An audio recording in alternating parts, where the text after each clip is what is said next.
អូស្រុកកំណើតខ្ញុំសានអាឡ័យស្រនងទឹកដីដែលធ្លាប់រស់នៅមុនឆ្នាំ75មកដល់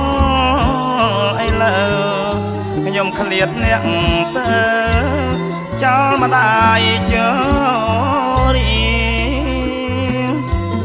អូក្តាតភូមិឡអូគង់រអេខ្ញុំមើលវិញហើយមករកមានណាអកុសលកម្មអ្វីឲ្យស្រីក្រមគ្រាព្រោះម្ដាយចរីលាចាលោកទៅហើយអូនអ្នកមានគុណធនលឹង